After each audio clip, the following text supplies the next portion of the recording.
I increasingly hear people saying that there's a reason why corruption is not an issue anymore while casting vote. People vote in completely corrupt politicians who everybody knows that they are corrupt.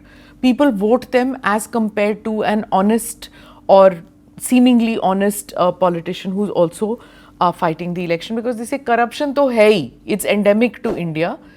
There is a gradual acceptance that इसको तो हटा ही नहीं सकते, ये तो part and parcel है.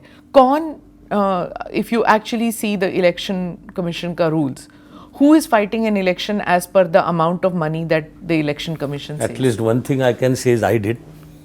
You yourself got beaten by the system. Yeah. Because you didn't. But I am among those who got maximum votes as independent candidates. And I was the richest candidate that year, formally, officially. The expenditure limit then was 15 lakh.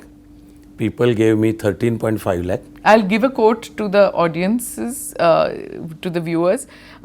You had said at that time, when during the elections, you said it's very tiring. We don't have money for cars and things, so we walk 30 to 35 kilometers a day, addressing dozens of corner meetings. ये हाल है. Because if you see the 2024 elections, मतलब जब convoy चलता है तो अगर 20 लोगों की गाड़ी है तो उसको वोट नहीं मिलने वाला है. At least 50 cars have to be there in the convoy. कहाँ पे वो इलेक्शन कमीशन रूल्स के अंडर आ रहे हैं? So I'll say two things on this overall. One is, unfortunately, yes, people have come to a conclusion that किसी भी party हो, कोई भी नेता हो, करप्शन हर जगह पे है.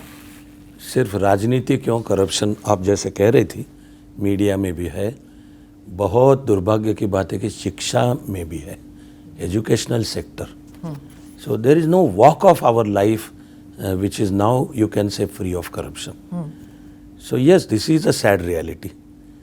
So I think what the voter thinks is कि अगर सभी करप्ट है तो कम से कम मैं जो मेरा करप्ट है उसको वोट करूंगा. मेरा करप्ट बोले तो जाति, या तो जाति हो सकती है, या इंटरेस्ट हो सकते हैं, या the political ideology that you subscribe to, or the political leader that you are convinced that okay, India needs to be led by so and so, or Maharashtra needs to be led by so and so. So I know there is corruption. But the second point I do want to make, it is a deeper point. Allow me to say that corruption is a integral part of democracy all over the world. I'm not justifying this. I'm saying the roots are there in the very form called democracy. In democracy, there will be parties, there will be elections, and elections are to be fought to win. So as long as we don't deal with the problem of campaign finance, how do you raise money for politics in an honest way? How do you spend it? How do you ensure that it is transparent? How do you submit accounts, etc.? Otherwise, democracy in Japan also is corrupt. Democracy in France, Germany, etc. is corrupt. So it is a deeper problem that thinkers, as a small karyakarta, I also accept that as my responsibility also. So unless that deeper problem is solved, there will be this corruption. Unfortunately, sometimes some people are going to get killed, which has happened in recent days. इतनी दुख दर्द भरी बातें जब होंगी तो 2-4 दिन के लिए कुछ शो होगा, करने का दिखावा होगा, and it is back to square one. As an educationist, you still believe that democracy is the only way that India can adopt, and that our democracy is the best that we have and we can have, or is there room for changes?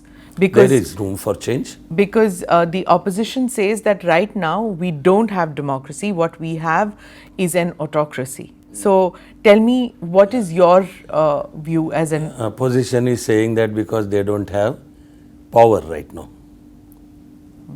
So it's not that we don't have democracy. What they mean to say is we don't have power. We are not sitting, people have not voted us. So just because you lose the election, you start questioning democracy, start calling it autocracy. I find it hypocritical and even objectively speaking not true at all. But when I'm talking of the form democracy, there are problems. The solution is not in having less democracy, the solution is in having more democracy. Okay. The solution is in requisite reforms in democracy, sort of system changes, or some new contribution to even political thinking in democracy, and like Indian democracy should come up with newer institutions. I think of one essay written by E.M. Foster. That was, the quip was also repeated by Churchill. Passage to India. No, Passage to India is his beautiful novel. Foster said the title of his essay was 2 Cheers to Democracy. So it's not 3 cheers.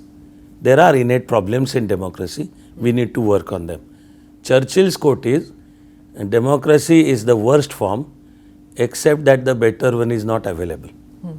So what we need is evolution, some modifications in democracy.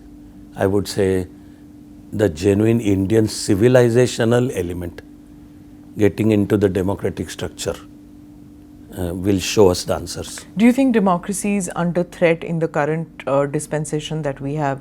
This is what the opposition says. That Again, absolutely no. Absolutely. It is the same argument is like saying if BJP wins, there is a fault with EVM.